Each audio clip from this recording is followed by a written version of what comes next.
We willen van deels smars een frisse series ontvangen. Ik heb al een paar minuten gewusst dat we een frisse boodschapsseries ontvangen deze dag. En ik heb gebeten en gewunderd wat God voor ons heeft, is niet werk. En dat boek van de Bijbel, wat God mir am hart gelegd heeft, is in Galata. So we willen even de nächste paar weken, we worden een klein beetje een break nemen voor Weihnachten, maar nur dort, waar we dit boek ook durchgaan. En ik geloof, dit boek heeft veel in zich voor ons. Dat we kunnen verstaan, wat is onze Evangelium? Wo zullen we dat verstaan, wo we voor Jezus leven zullen? En ook wieder, wo kunnen we vrijheid in Jezus Christus hebben?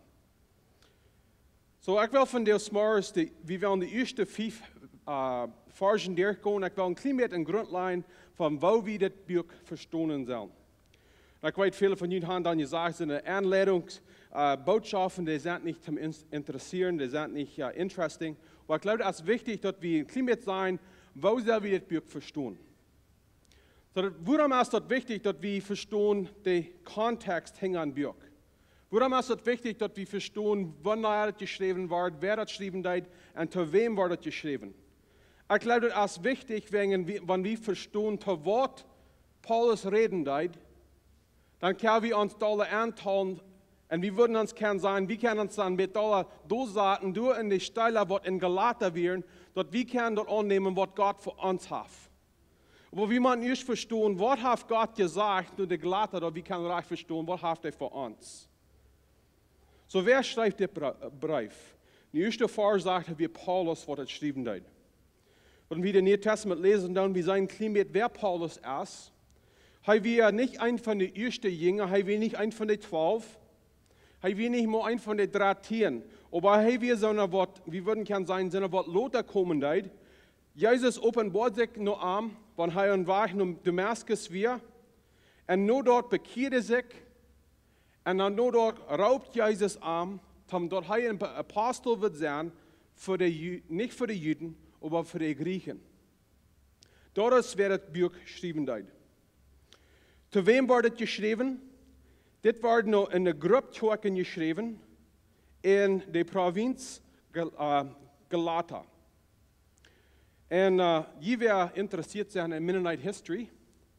Dat is interessant, wanneer ik het studeren deed, dat is ganz dichtbij waar de Malatsche kolonie was. So, wanneer je dat met kan doen, dat is waar we van der Turkije gaan. En dan is er de Black Sea, en dan ligt noorden van Galata, dat is waar de Malatsche kolonies waren. En zo, we würden kunnen zeggen, dat is meest een beetje een connection naar wie we Duitsers zijn. Ik weet, vele van ons komen niet van de Malatsche kolonie, die wordt nog komen deiden. Maar we kunnen zeggen, dat is dichtbij waar we dus een mensen zijn, waar je was. Nou, een interessante ding, en ik geloof, dit is waar we ook vielleicht een beetje een connection kunnen merken. Die wordt door wonen deiden, dat we niet werkelijk Griechen van Anfang. Dat we Gauls. En wanneer je dat Europe history tanen doen, je weet dat Gauls, dat we zo'n wat van Frans en Duitsland en Oostenrijk wonen. En dan trokken ze van die ambiënt weg en trokken naar deze Galata ambiënt en ze merken zich door thuis. En ze waren al een stoutje door in die ambiënt geweest, vielleicht bij 200 of 300 Jaar, wanneer Paulus dit boek geschreven heeft. Wie sind diese Menschen in Galata? Sind doch so. Wir sind nicht in dat Land, wo wir sozusagen ans Hintergrund haben. Viele von uns, unsere Ancestors, die was vorher uns gekommen sind von Deutschland und vielleicht von Holland. Aber wir wohnen nicht in Kanada. Und wo wir das anhören, die wohnen nicht, wo wir sozusagen hier. Und so ist es mit dieser Galata. Sie wären in einer Gruppe Menschen, die in einem Land wohnen, die nicht erinnert werden. Und wieder ein Ding zu verstehen ist, der Brief ist geschrieben in Gruppchen. Dass wir nicht bloß eine Tag, was diese Frau hatten, wir wollen lauter sein, warum er das geschrieben hat. Die wären eine Gruppchen. Wir wissen nicht klar, wie viel die wären, aber da wird leicht sein, dass die 10 bis 20 Tagen wären, die taub kommen in den Heim, wo sie das Buch würden kriegen und sie würden dort gelesen haben und da wird es eine Botschaft sein.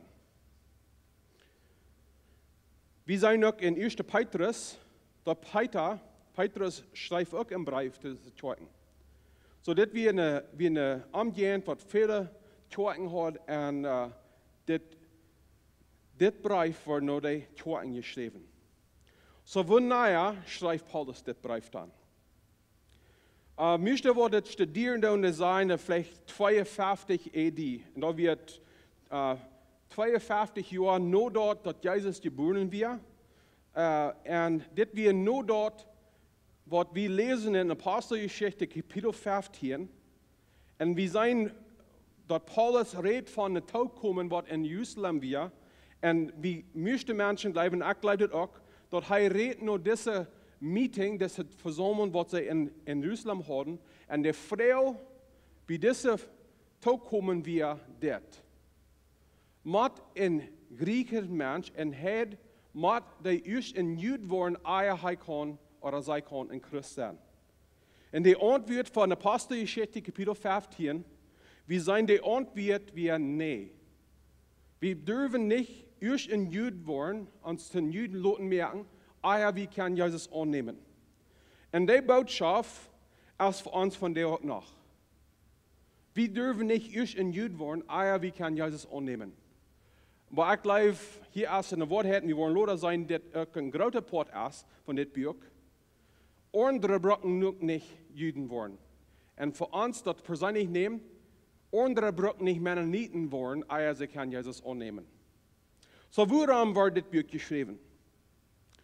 Dit boek wordt geschreven wegen wir een leraar, besonders Juden wordt in deze kerken neerkijmen, en ze leerden dort, Menschen müssen eerst Juden worden, sie müssen sich erst lassen beschneiden, sie müssen erst das Gesatzproben haben, sie sich können bekehren. Und nur dort sie bekehren deiden, nur dort sie Christen werden, müssen sie das Gesetz haben, um beweisen, dass sie die Rettung haben.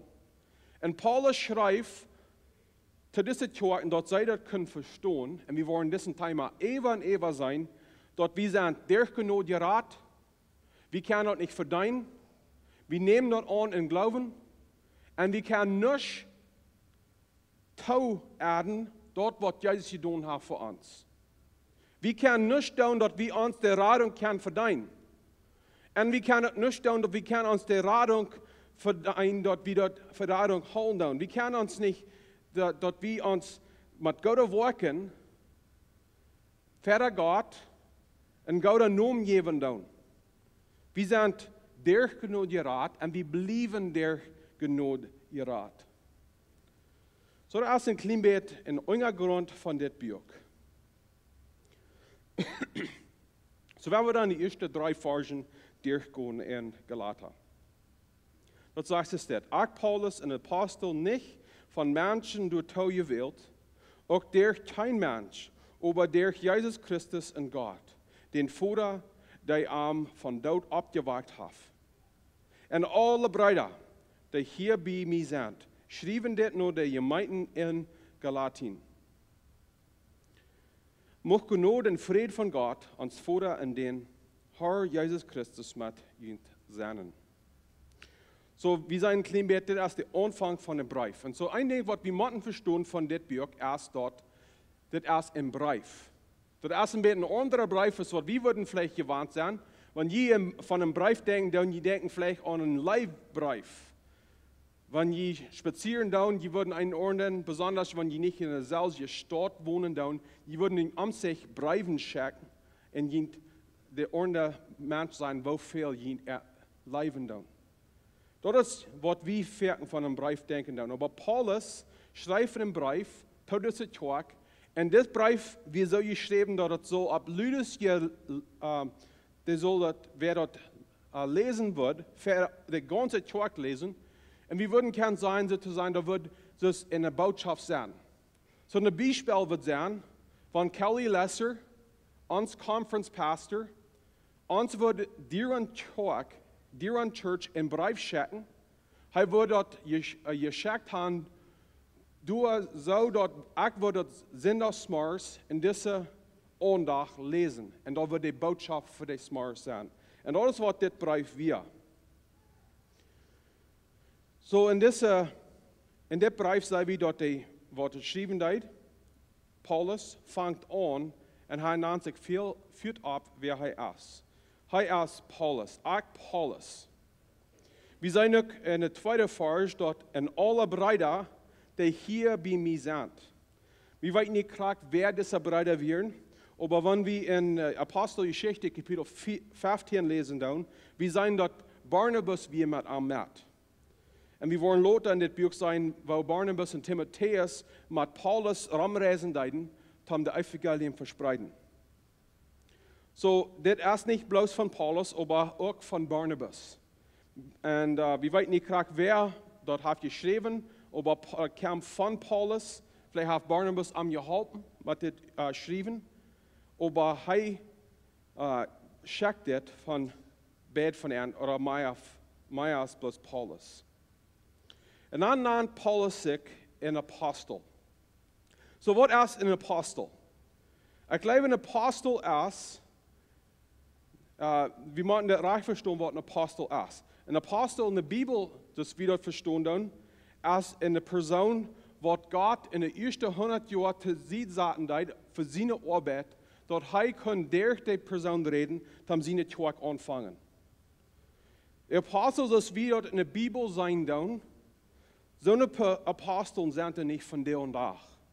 Wir würden kein Charakter sein von Propheten.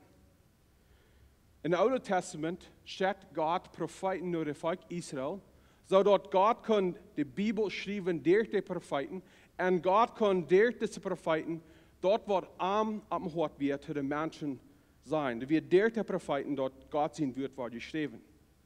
In dem Neuen Testament da wird durch den Apostel, wodurch die Bibel geschrieben wird für uns.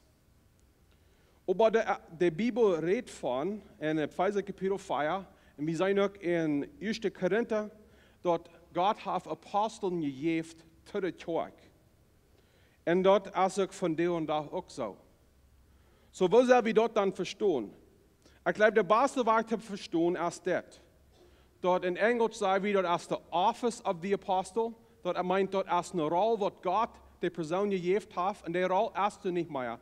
Wegen uns fehlen nicht mehr so eine Person, die Gott in Wort kann schreiben. Aber die jetzige Gabe ist noch. Die jetzige Gabe ist noch, dort Menschen, Gott Menschen die Gabe geben, die so dort sie können sehen sind zu der Kirche. In kraxende Weise ist Gott die Gabe geben, die für einen Prediger oder einen Leader oder einen Ledner, Gott hat die Gabe gegeben, die Apostel. Das meint nicht, dass diese Person nicht die Kraft hat, um die Schrift zu schreiben. Das meint, Christus ein Apostel, der Zeit wie ein Ledner wie für die Kirche, einen frischen Kirche anfangen, und er hat auch die Gabe, um Lehrer zu lehren. So, dort ist ein klein bisschen Unterschied. Es ist wichtig, dass wir verstehen, dass ein Unterschied zwischen was die Gabe von dem Apostel ist und was ein Apostel wie in dem Neuen Testament. So, Paulus wie ein Apostel, und wenn er ein Apostel wie durch Paulus dort Gott die Bibel schreiben hat. Er sagt dann, dass er ein Apostel ist, und was ist ein Apostel? Wir sehen, dass er wird von Gott geschickt. So, wir sehen in dem Neuen Testament, ein Apostel ist von Gott geschickt und nicht von Menschen. Wir wollen sagen, das ist ein Ding, was Paulus wird ewig sein in das Buch. Besonders auch in der 12. Vers. Am wird nicht geschickt von Menschen. So, diese Botschaft, was Paulus geben, das ist nicht von Menschen. Das ist von Gott. Und wenn er von Gott ist, müssen wir dort ernst nehmen. Das ist aus Gott direkt nach uns reden. Und dann sagen wir auch dort, Paulus redet von, dass der gesellige Gott, was Gott von dort abwarten deit, ist der, was am Schicken deit. In 1. Vers sagen, Jesus Christus und Gott, dem Vater, der am von dort abgewartet hat. Ich glaube, das will ich uns auch halten denken, dass der Wort Gottes dort lebt. Das ist nicht von einer toten Person geschrieben. Das redet nicht von einer Person, die noch ein Graf ist. Das redet von Jesus Christus, wer von dort abgestoßen hat. In dezelfde kracht wat God gebroken deed om Jezus Christus van dood opwaken, als dezelfde kracht wat door de Bibel nog ons opwaken deed. Dat meine ik dat we worden on dit ziet, als Jezus terugkomen deed, opgewakt worden van dood. Oder meint dat zelfs je levende kracht wat Jezus van dood opwaken deed, is nog in ons. En jedes Mal wie de Bibel lezen doen, jedes Mal wie de Bibel hören doen, jedes Mal wie wir uns handgeven zu Jesus, dat hij noch uns reden kann, dezelfde kracht redet noch der Bibel zu uns. So werden wir nicht bloß gleichgültig sein mit der Bibel.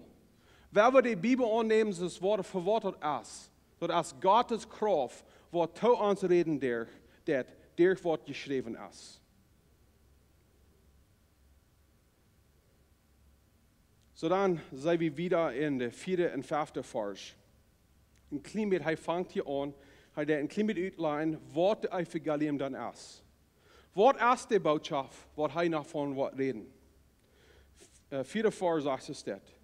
Hij starb für unsere Sünden, gerade so als Gott der Vater dort geplant hat. Uns dadurch auch diese böse Welt ruht zu raten. So er fängt hier an, er sagt, hij starb für unsere Sünden. Hier fängt Paulus führt an, über das Thema zu reden, woran Jesus Christus sterben muss. Dat als der Jesus Christus zijn dood, dat wir raad zijn van onze Sünden. Dat als der Opfer, wat Jesus geven deed, dat wir zijn vrije merk van onze Sünden. Dat als nicht der, wat wir doen. Dat als nicht der unser Gott werken.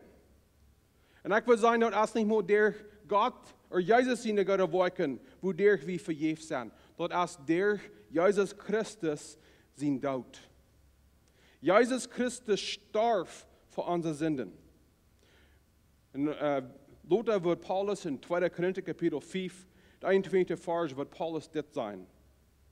Gott mögt den, der von keine Sinn wisst, in onze steed te sind, dat wie der arm für Gott gerecht worden, so als dat für arm jellen deed. Dit is 2. Korinther Kapitel 5, die 21. Vers, is een vers wat ik bedient. Alle ermoedigen, dat is een vers wat ze meest uitwendig zullen weten. Wenn deze vers leert ons, wo wir raad zijn, wo der wir raad zijn, wo wir vergeeft zijn. Gott mögt den, Jesus Christus, der von keiner Sinn wisst. Jesus, wir ohne Fehler. In uns steht zu sind, wenn Jesus Christus am Kreuz war. Er hangt nicht wegen seiner Sinn, er hangt wegen unserer Sinn. Wir haben gesinnt, nicht Jesus. Gott hat unsere Sinn von uns heraufgenommen und er sagte an Jesus Christus nun, dort in unserer Stadt starb Jesus durch. So dass der ewige Lohn für uns Tod, oder für unser Sinn, der ewige Tod, können von uns heraufgenommen. Dort wir können frei sein. Und das ist durch Jesus Christus sein Tod, dort wir gerat sind. Paulus wird Lothar in der Brief uns wiesen, dort wir sind da.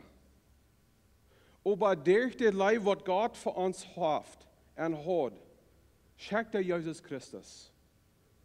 Dort er auf dem Kreuz gestorben für uns. Ich lese es in Englisch, dort Eva Satan sagt, He gave himself for our sins. Er juist sich selbst für unsere Sünden. Er starb, weil wir nicht dort der Reimer Eva Kraft Eva am Horden, und sie gewonnen Eva Armen, wenn sie am Fuß nehmen deuten, sie haben mehr Kraft arm, und dann dadurch muss er sterben. Jesus juist sich selbst ab für uns. Jesus ist, wir und wird nach einmal sein, uns ewig Gott. Mit aller Kraft, aller Macht. Jesus wird Hand könnt, in einer Sekunde, hoch von Himmel. Hij sagt in Matthäus 26, 53, de Vers, hij wordt han kon 2000 Engel schicken. Dat hij wordt niet gaan brocht op een kruis sterven.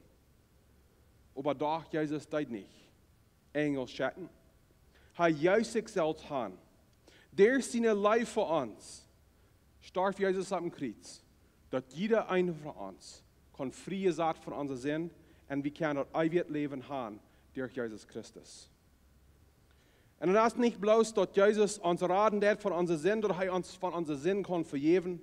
Hij zegt wieder ook, hij heeft deze beide wereld ons uitgeraad. We zijn van deze beide wereld uitgeraad. So wat meint hij met dit? Hij meint dat door wat Jezus deed voor ons, hij heeft ons vrijgemaakt van de loon wat ons dood, of wat ons zin brengen deed, dat we die dood. En dan ook ons geraad van de kracht wat zin over ons heeft, dat we kunnen vrij leven van de kracht wat in deze wereld is, wat is de zindenkracht. So von der Smars, ich will haben, wir sollen das gripen, dass Gott hat nicht bis Jesus geschickt, dass wir können vergeben sein von unseren Sünden. Hat uns geschickt, dass wir können los sein von unseren Sünden. So wenn wir dann Christen sind und wir fallen uns, wir sind Sklaven zu unseren Sünden. Der Evangelium hört nicht ab, wenn wir uns bekehren dann. Der Evangelium ist immer durch für uns und der raubt uns an. Von Jesus Christus in die Kraft annehmen und in der Kraft leben, zodat wir können frei sein von Sünde. Das ist nicht Gott sein Willen, dass wir als Christen unser Sinn leben tun. Und Jesus Christus ist gekommen, uns frei zu sein von der Kraft, was Sünde über uns hat. Das ist Gott nur recht. Und das ist Gott nur recht, was jeder Tag für uns ist. Dass wir können mit Jesus Christus wohnen und wir können frei sein. Dann sagt er wieder, das ist groß so, als Gott dort geplant hat. Das ist Gott sein Plan, dass jede Person Jesus annehmen wird. Lothar wird Paulus in 1. Timotheus, Kapitel 2, der 3. und 4. Vers dit sein. Dort ist Gott und ist Gott unseren Heiland annehmen. Der durch haben wollen, dass alle Menschen sollen gerat werden und die Wahrheit kennenlernen. Ich weiß nicht, wer das hören tun, wo je mit Gott stehen tun.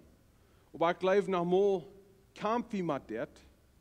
Wir glauben noch mal, dass Gott ist gekommen für die Welt, weil er ist vielleicht nicht gekommen für mich. Vielleicht glaube ich, dass meine Sünde ist zu groß. Meine Sünde ist zu groß, dass Gott mir die Sünde nicht vergeben kann. Oder wir denken so, ich sei nicht genug wert, dass Gott mir wird wollen raten. Aber das sagt hier, er sagt, dass alle Menschen sollen gerat werden. So von dir horchen das und das hören das. Und die noch nicht Jesus Christus angenommen hast, als dein Heiland. Diese Botschaft von der Radung, was der Jesus Christus ist für die. Nicht bloß für Jana, aber für die. Jesus Christus will die raden. Und das einzige Ding, was zwischen der Radung stehen wird, ist, dass du dort noch nicht hast angenommen. Die Gelegenheit ist durch jeder Tag für uns. Wer wird dort dann annehmen, wenn wir dort noch nicht angenommen haben? Und dann sagt er in der 5. Vers, trafft alle ihr durch alle Ewigkeit. Amen. Das ist durch die Radung, was wir ihr bringen dann, Herrlichkeit bringen dann. Wir dann Gott loben und preisen. Dort Menschen in der Welt sein dann, wer Gott wirklich ist. Das ist durch, was Gott in die schaffen wird. Wo er die Rat hat, dort er die Welt will wissen, was von Gott und was von Rat er ist. Trafft alle ihr durch alle Ewigkeit. Dat als Gott ein groter Gott ist, dat als Gott ein ewiger Gott ist, dat als Gott uns Heiland ist, dort die ihr treffen wird. Wir können uns selbst nicht raten, dat ist bloß Gott, wo das kann tun. Und wenn wir dann noch vor ihm leben, dann bringen wir ihr zu ihm, weil er uns gerat hat. Sag wel von der Schlüten, was uns weiter halten denken, wat de evangelium is en wo we Jezus aannemen kunnen. De evangelium is de goede Nachricht, dat Jezus Christus is gekomen, om ons raden van onze zinden. En wer je raad is van ihre zinden, heeft dat eeuwig leven. En wer dat eeuwig leven heeft eeuwig gemeenschap met God. Dat is de goede Nachricht. So, wo kunnen we dan dit eeuwig leven aannemen? Wo kunnen we raad worden? Eerstlich, we moeten bekennen dat we zinder zijn. We moeten bekennen dat we weten dat we komen kort.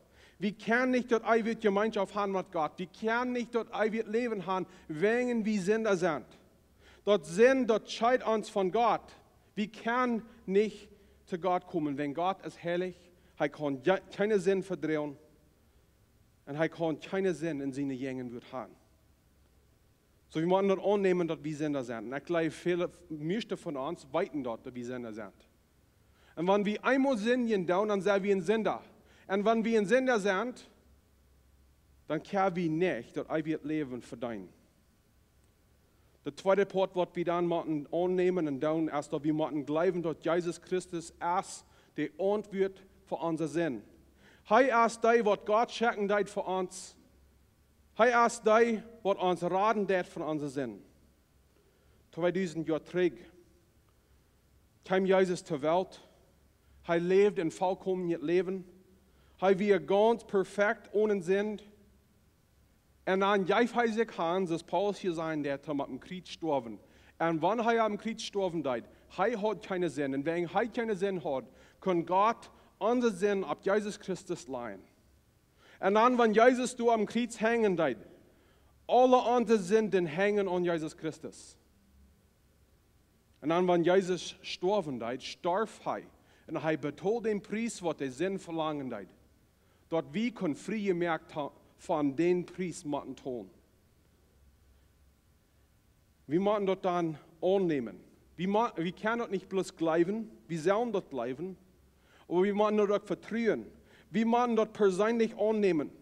Das ist nicht bloß genug zum Sein, ich glaube, dass das passieren wird. Ich glaube, dass Gott hat für mich, Jesus Christus geschenkt für mich. Ich glaube, dass Jesus Christus hat gestorben für mich. Den zweiten Stopp ist wichtig, dass wir das dann annehmen, dann wir vertrauen dort. Wir sagen uns vertrauen ganz in was Jesus getan hat. Leider ist und was wir können tun. Und dann Port von dort ist, wir wollen Buße tun und umkehren. Wir wollen bekennen, dass wir Sünder sind. Und dann wollen wir dort annehmen in Gebet, dort, was Jesus Christus hat getan für uns.